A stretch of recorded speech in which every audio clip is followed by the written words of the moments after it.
Coming up today on Locked On Texas Tech.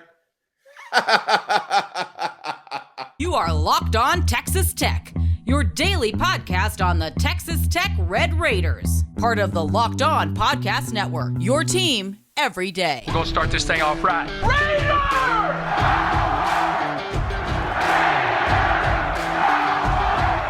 Everything runs through Lubbock.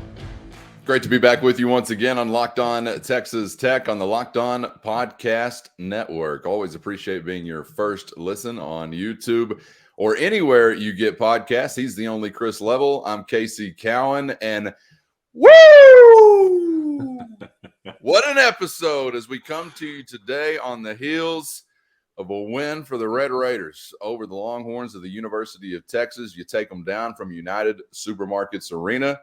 And Chris, there's a whole lot to process from this one, but most importantly, at the end of the day, you got more points than the crumb bums from Austin did. So another win for Texas Tech, now 2 in a row in the Big 12 over top 15 opponents, K-State 12, Texas 6. What do we make of this other than it sure tastes delicious? First of all, happy Valentine's Day there. Happy V-Day, baby. Yeah, that's right. That's right.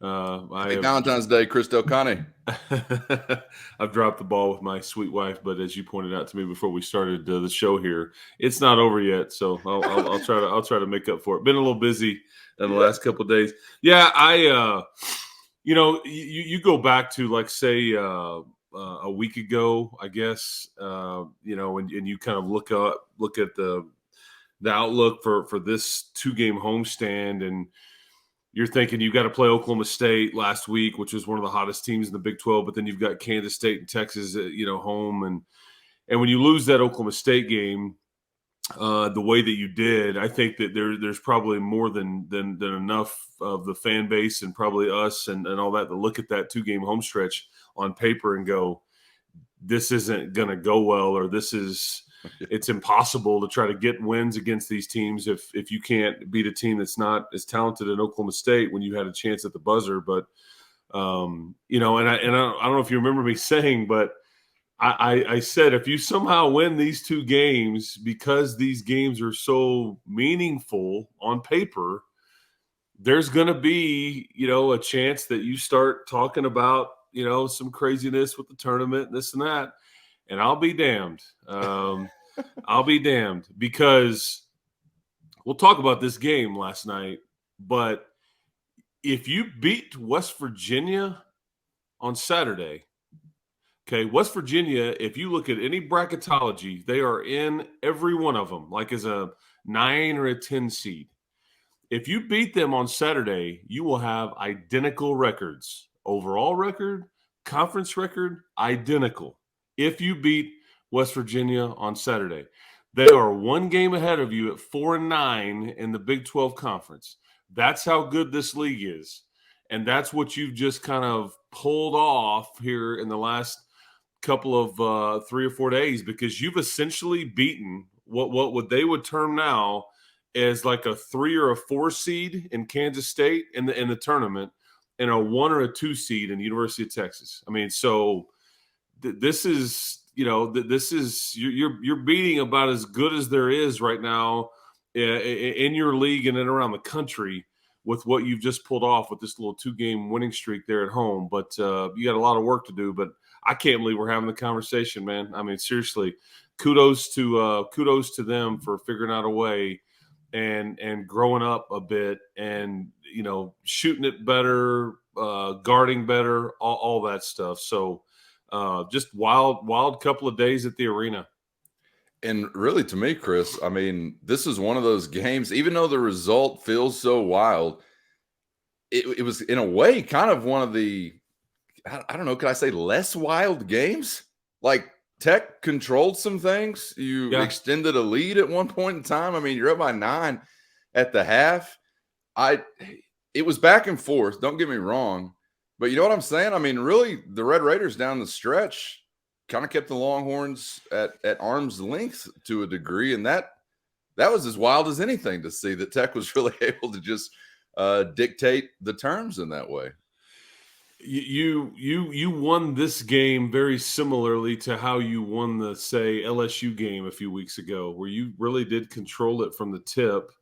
I think it was one of those nights because you banked in a couple of threes here. I mean, there was a floater by Fardaws from the elbow that he threw up from his chest. He banked it in kind of from straight away. And they had a lot of shots, they being Texas, that just rattled in and out, and so that's the beauty of sports sometimes, man. You're just not sure, sometimes it doesn't always follow the script. And it just appeared that you caught some breaks. I didn't think you got exactly the best whistle down the stretch, but it didn't really matter. You never really got anybody in foul trouble, and you just never really let them get over the hump. I mean, there was a chance when they cut it, to 4 and to 1 there at the very end that you thought if they ever take the lead in this moment, you may never get it back, but they really never did. And then before you know it, you're building that lead to 5 and then to 7. But it was, it was just one of those nights for a guy like Davion Harmon, and it didn't finish, the way it started. In that he hits a huge basket at the end, really to seal the game. But the bulk of the second half, I mean, he was held in check. I mean, they were basically doubling him every time off the pick and roll and trapping that ball screen. And in the first half, though, he just was feeling it. I don't know any other way else to describe it. I mean, it was just everything he threw up going in. I mean, the shot at the end of the half just makes no sense. I mean, it just makes no sense at all. Not a good shot. It's desperation. You don't get exactly what you want, and it just hits nothing but the net. And so you're just thinking to yourself, kind of like remember Michael Jordan way back in the day when he just did the shoulder shrug or kind of walk by and I don't know. I can't explain it, but that was – and here's the crazy thing. Jeff Paxton and I were sitting there talking because last week in Stillwater, Bryce Thompson, for Oklahoma State, has the same half. Everything he throws up goes in. He has 21 points at the half. We talked about his career high, 23 points. You know how many points he scored in the second half? 0. He had 21 in the first half. That's how he finishes the game. And I thought, oh, man, please don't tell me we're going to see the same movie here. But he only gets 4 points in the second half, but they were monstrous because that 24th and 25th point essentially, I think, puts the game away and ices it for you. I mean, just an amazing effort from Davion Harmon. I think there was one point in the first half where he had an 8 or 9-0 run himself. I mean, it's just incredible, Chris. And some of the shots that are falling, from beyond the arc or wherever they may be, I'm just attributing that to that's your reward whenever you so relentlessly attack the rim. And most of those he was finishing too, by the way. But the guy is just so tenacious. I think about you when I'm watching him in transition every time now because of the high praise you've given him as a transition basketball player this year. And that was once again on display from the USA. But, man, what are the better 20-minute spans that I can remember in recent history for an individual Red Raider? But obviously it took the team, man. You had to have everybody pulling in the same direction. Beyond Davion Harmon, let's get to the heroes in the uniforms. Who else is standing out to you? Who else was really filling that gap and making things click? But first, today's episode brought to you by Built Bar. You're looking for a delicious treat, but you're not looking for all the fat, all the calories. I got what you need. It's Built Bar. What makes them so good? For starters, covered in 100% real chocolate. You got it. Real chocolate. And they come in unbelievably delicious flavors like churro, peanut butter brownie, or coconut almond. Not sure how they do it, but they taste like a candy bar while maintaining amazing macros. And what's even better, they're good for you. Only 130 calories and 4 grams of sugar with a whopping 17 grams of protein. Even better now, not only can you get them at BuiltBar.com, but you can get them at your nearest Walmart, your nearest Sam's Club. Get there today and get in on something that tastes great and is great for you. You can thank me later after you've tried your first Built Bar. Who else is standing out to you? Who else was really filling that gap and making things click?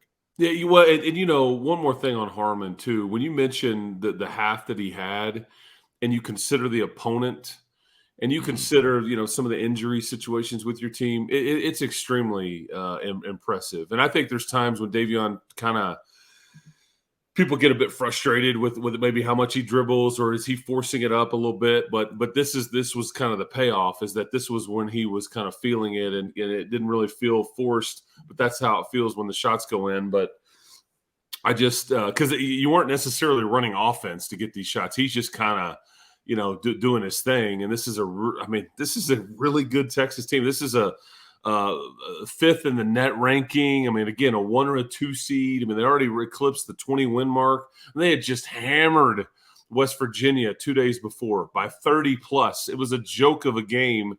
And yet Davion Harmon just says, wakes up yesterday when his feet hits the floor, and it was like horns down for life, I guess. I don't know what he was thinking, but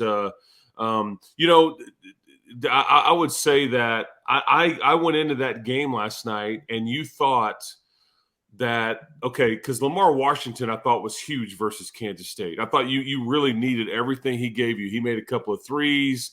He facilitated a bit. He just scored for you, and I thought you needed that. And so I'm kind of looking to him. Then they decided he's going to bring him off the bench, and I'm looking at a guy like that to say, you're going to, Texas averages 80 a game. They're one of the best offenses in the country. They're very skilled everywhere.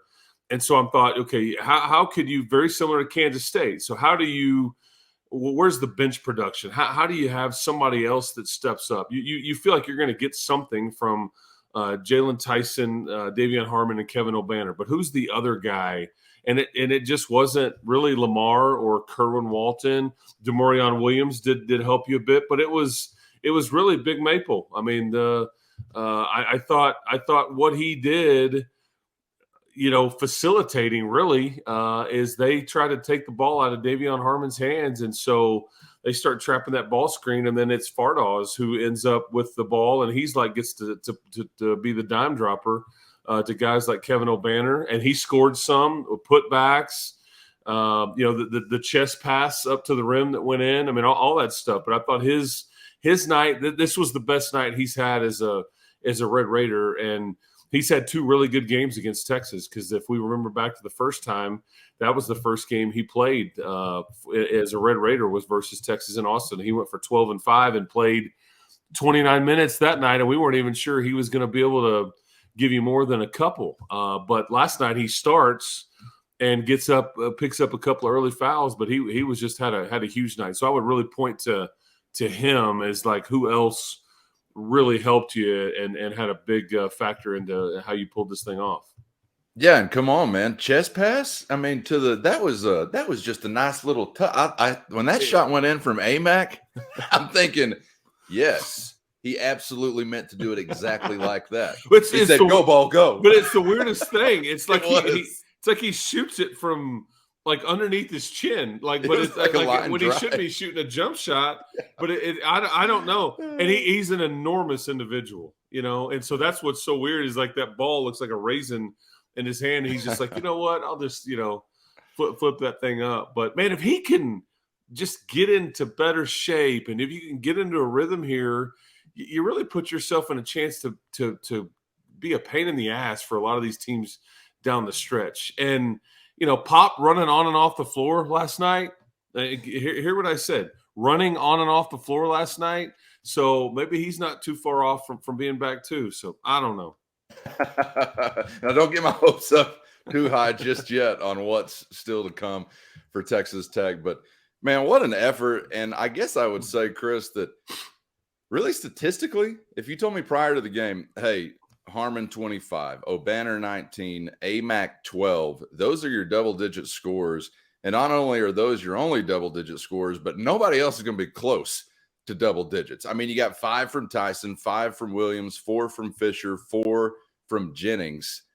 That's it. If you would have told me statistically prior to the game that is your output, I doubt I'm picking you to win this game. Like, I guess I would have thought, hey, if you're going to upset number 6, the recipe is going to be this among the starting lineup. That's great. But your bench production is going to be big. You're going to get some big this or that here or there. And obviously you had some big buckets from guys like Williams or even Fisher, by the way, who has joined the race as someone who looks like he belongs.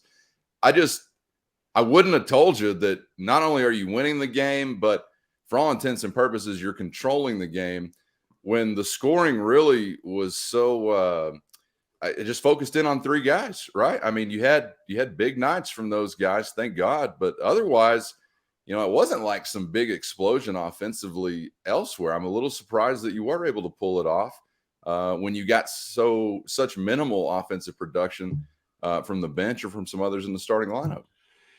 And you know what? I think to simplify what you pulled off here, I think it's large in part to how well you're guarding now. I think that you held them to 39%, you hold them to 67 points. And so basically you here's the craziest thing. What you mentioned is extremely valid. And okay, I would have thought you would have needed a bit more from an offensive output. But here's the crazy thing. If I tell you before this game starts, you're going to force Texas into 6 turnovers, you like your chances?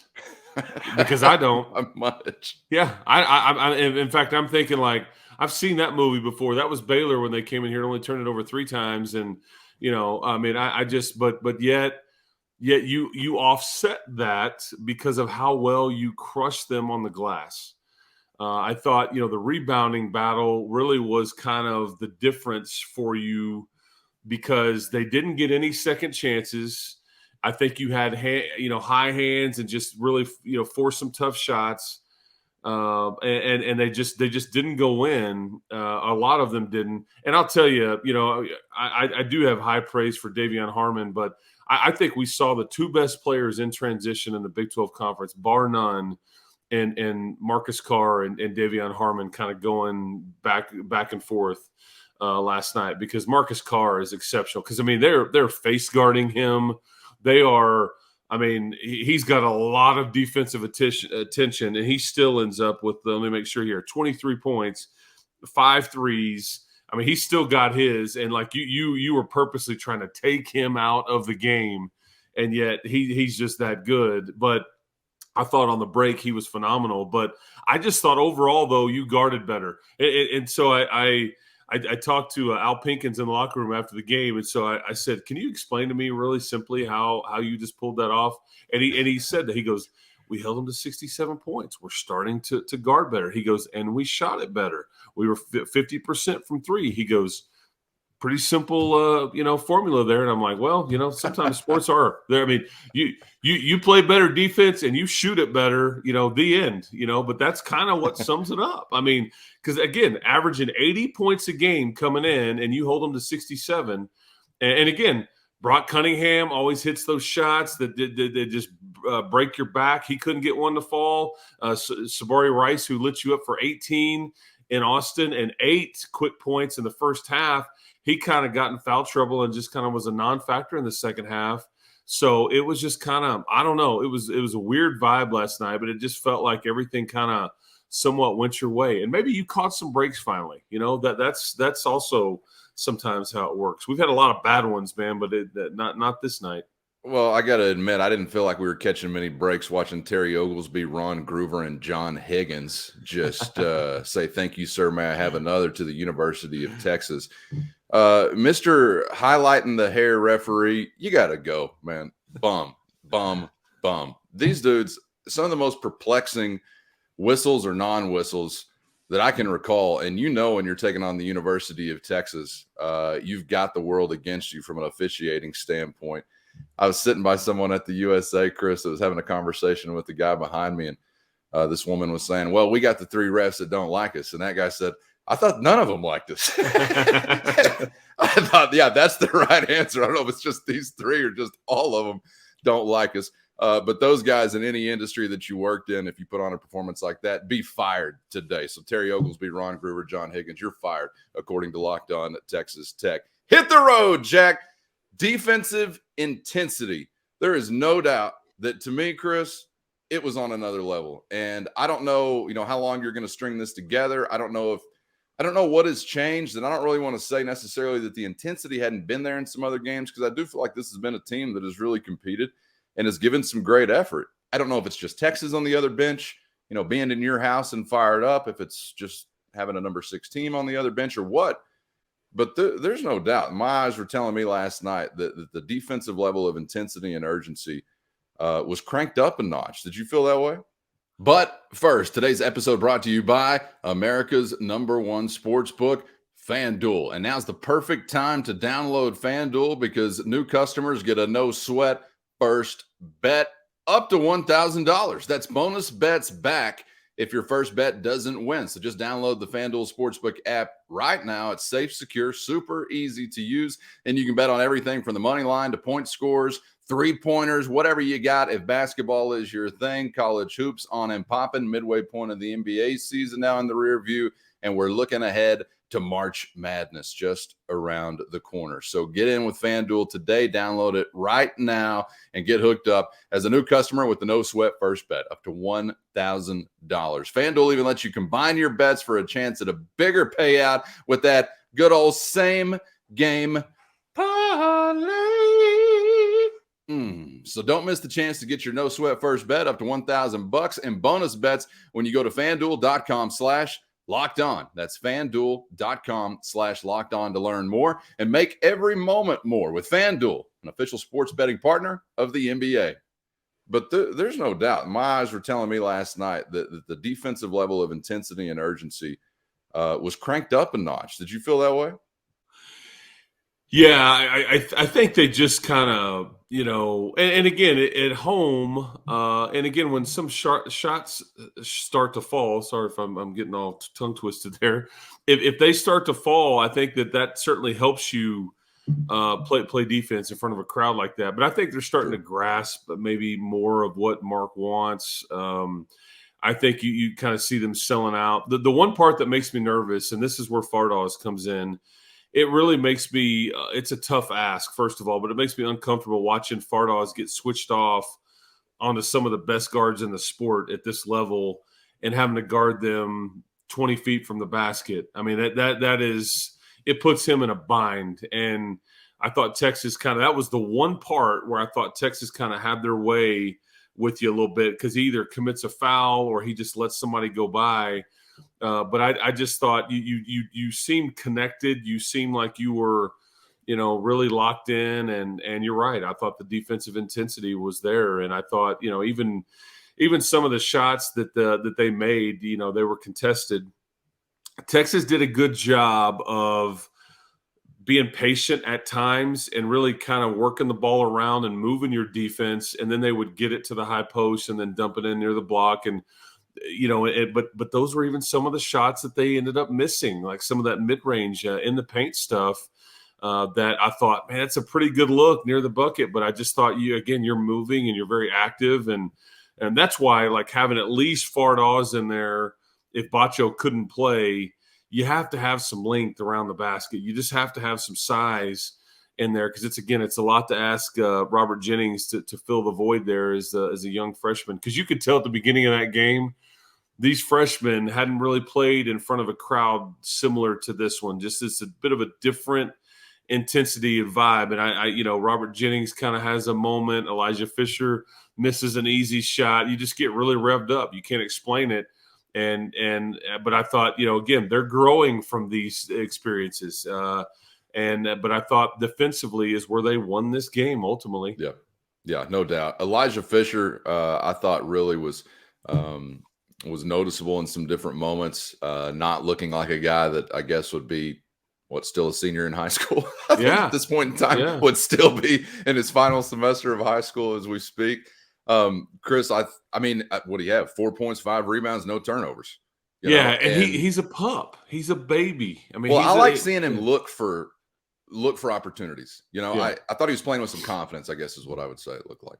Yeah, he's 17 years old, basically. I mean, he's supposed to be going to prom, and instead he's playing in front of a near capacity crowd against one of the best teams in college basketball, and he's helping them pull off the upset. But that's where, with this, it's been painful to this point. You're still 3-10 in the Big 12, okay? So nobody is happy with that.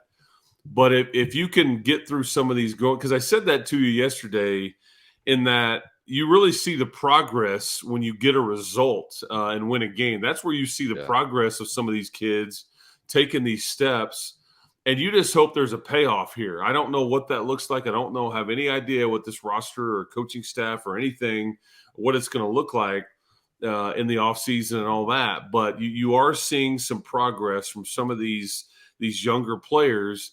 And again, the way it used to work is it's like, I mean, Texas Tech would have been a trendy kind of pick, in the next coming years because of this young nucleus, but they all would have for sure stayed, but you just don't know what you're going to get from that standpoint. But yeah, it's been fun watching some of these guys kind of slowly figure it out. The problem is consistency. Yeah. Lamar Washington is a great example. Worst game maybe is a Red Raider versus Oklahoma State. Maybe best game is a Red Raider versus Kansas State. Then it's kind of back to, he had a couple of assists, against Texas and doesn't score a ton, but just wasn't too much of a factor. But that's how hard the sport is. And again, he's being asked to do a lot. Yeah, Washington had 5 of your 12 turnovers, Chris, and I'm really kind of blown away by your turnover number. Even at 12, or if you take those 5 away from one guy, I mean, good grief. Think of where we've come from this season, where you spent the majority of, say, your non-conference schedule, and obviously some of the Big 12 as well. Those numbers have been sky high, but somehow you found a way to clean it up a little. And I don't really know exactly what to make of what we've seen over the last 2 games as it pertains to a bigger picture. I'm not even going to utter the word turn them. I'm not going to do it. I'm not even going to say the word. So I don't know what it means, but I know if you continue to string together wins in the Big 12 conference, as you have alluded to, you're getting quality wins. And now you hit the road for what is typically a tough road trip to take on the West Virginia Mountaineers coming up in a few days. Yeah. So here's the reality. We'll just set the scene for big picture at this point. And I don't want to forget to mention that Texas will be back here next year. Okay. I was able to kind of confirm that they are your partner. Like they gave every school we're going to make sure that rivalry or whatever, at least for next year from a basketball standpoint, is in place. So you'll get a home and home with Texas next year. I know we speculated on that in the last couple of shows. So I wanted to make sure that I made that clear that Texas will, in fact, give you at least one more trip to Lubbock, Texas. So you'll get one more game with these guys. Who the heck knows who'll be coaching them, whether it be Rodney Terry or somebody new. But as far as big picture goes, you essentially have 6 games left on paper, and 4 of them are away from your building. So that's the scary part, because if you're going to play yourself into any sort of conversation here, you're going to have to pull off some wins away from Lubbock here. And all 3 of your conference wins to this point have been in your building. So you're going to have to do something you haven't done yet. And you've got back-to-back road trips coming up. Because I would say this, you're going to go to Morgantown. Okay. They're going to be in a great mood. Bob Huggins is going to have really a lot of fun with his team because they just got their ass kicked by Texas. Then they just got worked over by Baylor. They were in Texas for kind of that 2-game trip. So they just stayed here, kind of a lengthy road trip. So yeah, they'll be in a great mood all week. I'm sure he'll be really nice to his guys, and they'll be real friendly and kind of awaiting with open arms when you show up on Saturday at the old Coliseum.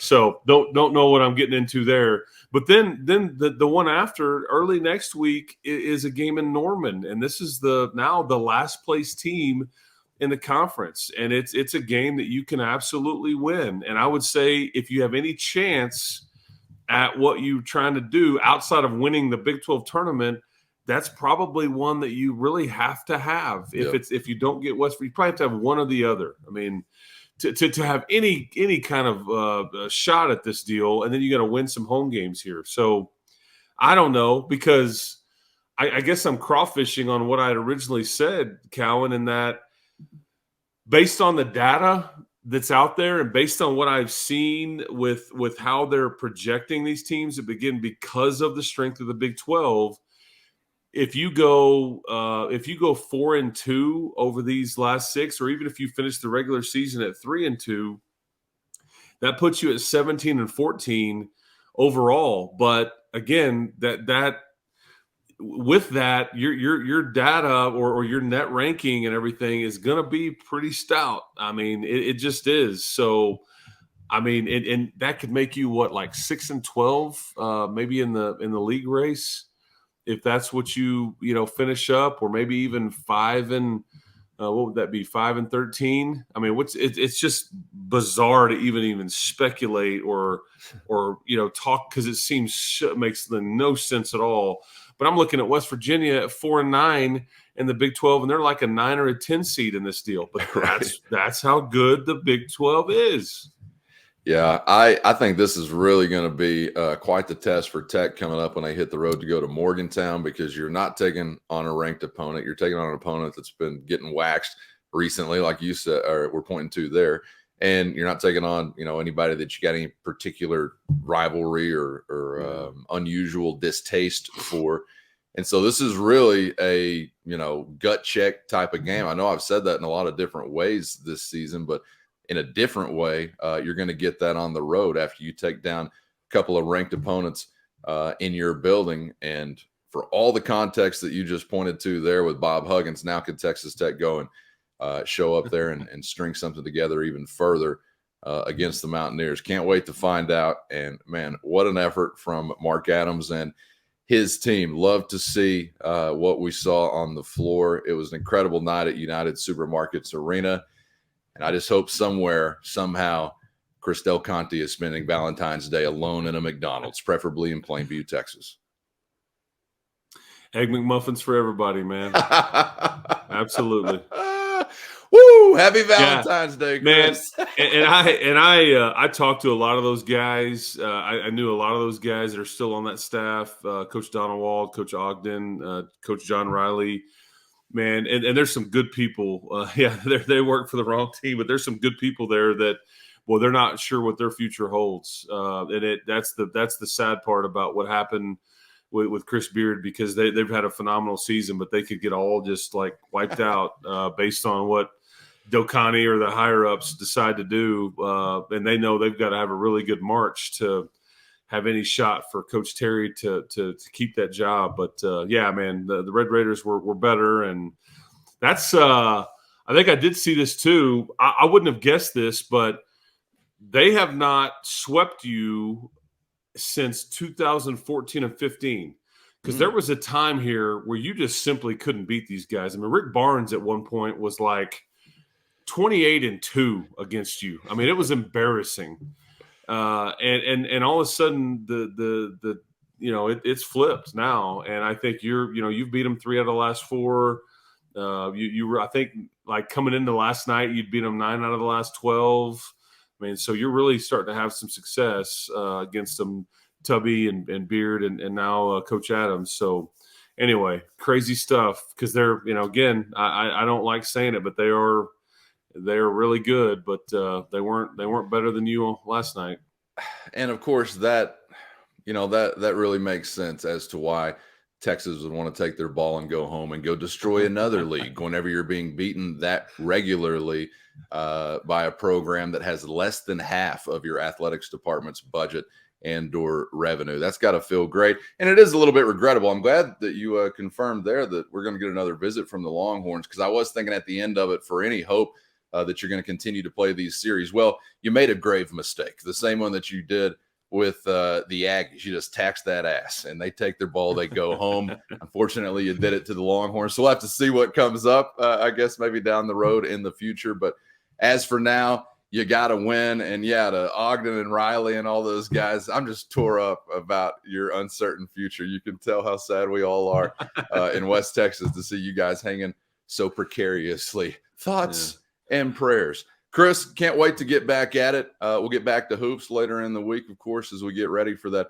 road trip to Morgantown. What a night at United Supermarkets Arena as the Red Raiders take down the Longhorns. Man, thanks for the time and the insight as always.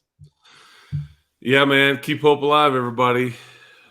There we go. That's a little easier to process today for some reason. Yeah. All right. Thanks for making us your first listen, of course, on YouTube or anywhere you get podcasts. And we hope that you'll make Locked On College Basketball your second listen, your one-stop college hoops shop right here on the Locked On Podcast Network. That's Locked On College Basketball for your second listen. For Chris Level, I'm KC Cowan. Hope you have a great one. We'll see you on the other side on Locked On Texas Tech.